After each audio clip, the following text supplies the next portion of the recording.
بسم اللہ الرحمن الرحیم۔ جی آپ نے کہاوت سنی ہوگی ایک کہ گھر کی مرغی دال برابر، تو میں گھر کی دال مرغی برابر آج بنا رہی ہوں ریسیپی میں، اور آج میں آپ کے ساتھ دو ریسیپیز شیئر کروں گی۔ ایک ریسیپی تو دال بنائی تھی میں نے گھر میں، اور بچوں نے کہا کہ ماما جی ہم نے کچھ ڈفرینٹ کھانا ہے، تو میں نے کہا چلو کچھ ڈفرینٹ بھی بناتے ہیں جو آگے چل کے آپ کے ساتھ ریسیپی شیئر ہوگی۔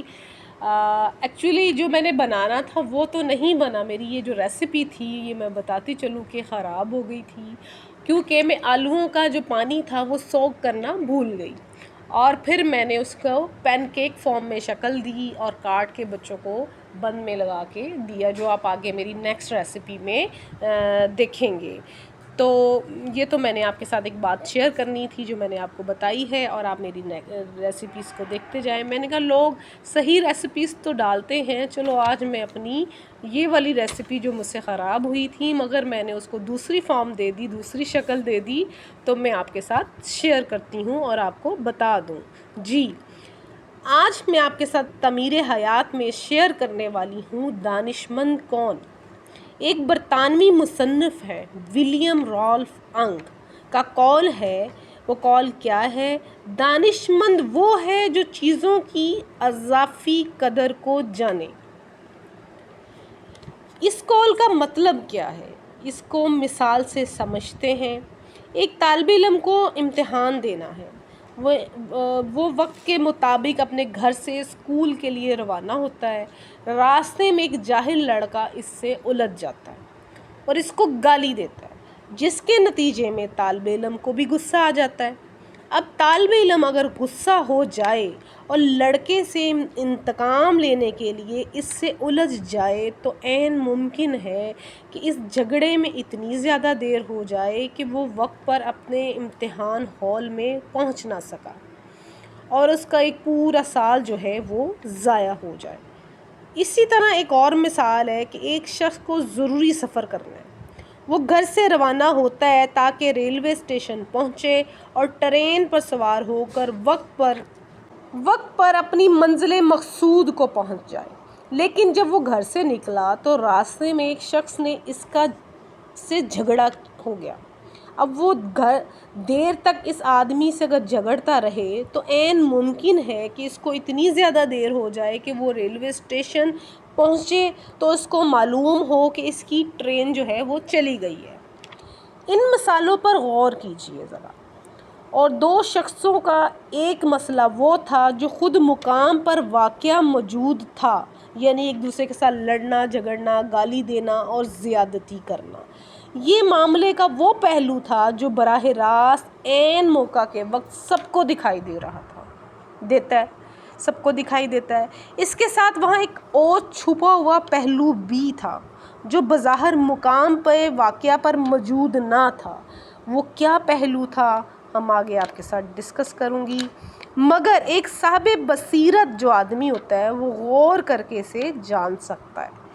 وہ یہ کہ اگر ان جاہلوں سے ٹکراؤ کیا جائے، ان کو سزا دینے کی کوشش کی جائے اور ان کے ساتھ برابر اسی طرح چلا جائے تو اس کا نتیجہ یہ ہوگا کہ ایک انتہائی اہم جو کام تھا، اہم جو مصلحت تھی وہ تباہ ہو جائے گی، یعنی وقت پر امتحان ہال نہ پہنچنا اور ریلوے اسٹیشن نہ پہنچنا، اور محض ایک وقتی نوعیت کی جذباتی تسکین کی خاطر زیادہ بڑے فائدے سے اپنے آپ کو محروم کر لینا۔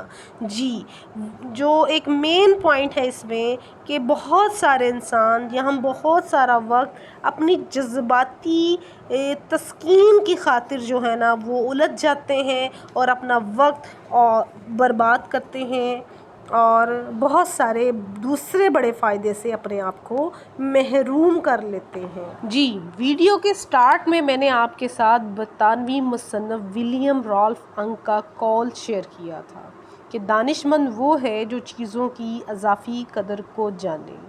The wise man is he who knows the relative value of things۔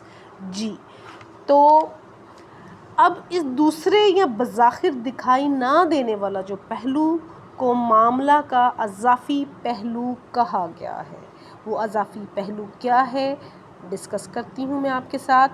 معاملے کا ابتدائی پہلو یعنی زیادتی کرنے والے کی زیادتی جو ہے ہر آنکھ والا دیکھتا ہے، مگر معاملے کے دوسرے پہلو یعنی اضافی قدر جو برطانوی قول کے مطابق ریلیٹیو ویلیو کو وہی شخص دیکھے گا جو گہری بصیرت کا حامل ہو اور اپنے اقدام کا فیصلہ عقلی غور و فکر کے تحت کرتا ہو، نہ کہ محض وقتی جذبات کے تحت۔ جی، یہ وہ کوٹ ہے کہ انسان کو اپنی زندگی میں ہونے والے جو عمل ہیں، جو اس کی رکاوٹیں ہیں، جو اختلافات ہیں، اس کا فیصلہ عقلی غور و فکر کے تحت کرنا چاہیے، نہ کہ وقتی جذبات کے تحت۔ جس سے اگر ہم یہ پہلو اپنی زندگی میں شامل کریں گے تو آئی ہوپ سو کہ ہم اپنی زندگی کی تعمیر کو بہتر اور کامیابی کی طرف لے جائیں گے۔ موجودہ دنیا کا نظام اسی طرح بنا ہے کہ یہاں اکثر معاملات میں یہ دونوں پہلو موجود ہوتے ہیں۔ غیر دانشمند آدمی صرف سامنے کی صورتحال کو دیکھ پاتا ہے جو ظاہری ہوتی ہے، جو اسے نظر آتا ہے کہ آپس میں یہ لوگ لڑ رہے ہیں، جھگڑ رہے ہیں، اس کے مطابق کارروائی کر کے اپنے معاملے کو بگاڑ لیتا ہے، وہ مزید بگڑ جاتا ہے کام۔ دانشمند انسان وہ ہے جو معاملہ کے دیگر پہلوؤں کو بھی دیکھے، جو سامنے کی صورتحال سے اوپر اٹھ کر ان حقیقتوں کا ادراک کر لے جو اگرچہ مقام واقعہ پر موجود نہیں مگر آخرکار ظاہر ہو کر وہی فیصلہ کن بن جائیں گی۔ موجودہ دنیا اسی دانشمندی کا امتحان ہے۔ جو آدمی اس اعتبار سے دانشمند ثابت ہو وہی اس دنیا میں کامیاب ہوگا، اور جو آدمی اس دانشمندی کا ثبوت نہ دے سکے اس کے لیے یہاں ناکامی کے سوا کوئی اور انجام مقدر نہیں۔ جی، اگر ہم تعمیر حیات کی اس بک کے جو بیسک کوٹس ہیں ان کو ذہن نشین کر لیں اور اپنی لائف میں شامل کریں اور اپنی زندگی کی تعمیر کو جی، میں معذرت چاہتی ہوں، میرے بچوں نے پیچھے شور کیا تو تھوڑا ڈسٹربنس ہو گئی۔ جی، تو میں آپ کے ساتھ شیئر کر رہی تھی کہ زندگی کی تعمیر کو بہتر بنا سکتے ہیں جو ہار نہیں مانتے۔ تمہارے پاس جیتنے کے لیے کوئی دوسرا راستہ نہیں، لڑو جنگ۔ ہمیں زندگی میں جنگ کو لڑنا چاہیے، ضروری نہیں کہ یہ بڑی جنگیں ہیں، جو وہی جنگ جو ہم زندگی کی جنگ لڑ رہے ہیں اس کو لڑنا چاہیے۔ جو ہار نہیں مانتے، جیت خود ان کی فتح کا اعلان کرتی ہے۔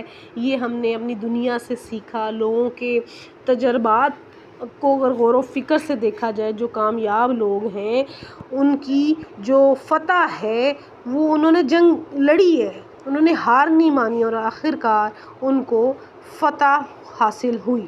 جی، تعمیر حیات بک جو ہے وہ ہمیں یہ بھی بتاتی ہے کہ زندگی کی تعمیر ہر انسان کا پہلا مسئلہ ہے۔ ہر انسان کا جو فرسٹ مسئلہ ہے وہ زندگی کو بہتر کرنا ہے۔ ہر انسان یہ چاہتا ہے کہ وہ دنیا میں اپنے لیے ایک باعزت مقام حاصل کرے، مگر اس مقصد کا جو اصول ہے صرف خواہش کے ذریعے نہیں پورا ہو سکتا کہ انسان خواہش کرے اور اس کا جو مقصد ہے وہ پورا ہو جائے، بلکہ اس مقصد کا اصول صرف خواہش کے ذریعے نہیں بلکہ اس کے لیے ضرورت ہے کہ حقیقت پسندانہ منصوبہ بنانا۔ انسان کو ایک ظاہری دنیا میں رہتے ہوئے حقیقتوں کو فیس کرتے ہوئے اپنی زندگی کے پہلوؤں پر غور و فکر کرتے ہوئے منصوبہ بنانا اور اس کے اصول کے لیے حاصل کرنے کے لیے ضروری عمل بھی کرنا کہ آپ اس منصوبے کو یا اس کامیابی کو کس طرح جو ہے وہ کون سے کام عمل میں لائیں گے تو وہ کامیابی ضروری ہے، یعنی کہ سخت محنت اور جو ہے لڑنا یعنی کہ اپنی زندگی کے ساتھ کامیابی کی طرف جانے کے لیے بہتر اقدامات کرتے ہوئے۔ اس کے بغیر صرف خواہش کی بنیاد پر کوئی شخص بھی اپنی زندگی کو کامیاب جو ہے وہ نہیں بنا سکتا کہ ایک شخص جو ہے وہ صرف خواہش کر لے کہ بھئی میں تو اب ڈاکٹر بن جاؤں گا. تو ڈاکٹر بننے کے لیے اسے حقیقت پسندانہ منصوبہ بنانا ہوگا کہ اسے 8 سال جو ہے اس پر محنت کرنی ہے اور اس کے لیے اسے اسٹڈی کرنی ہے اور دن رات لگاؤ کے ساتھ محنت کرنی ہے اور ضروری عمل کرنے ہیں، اور پھر وہ اپنی خواہشات پر زندگی کو کامیاب بنا سکتا ہے.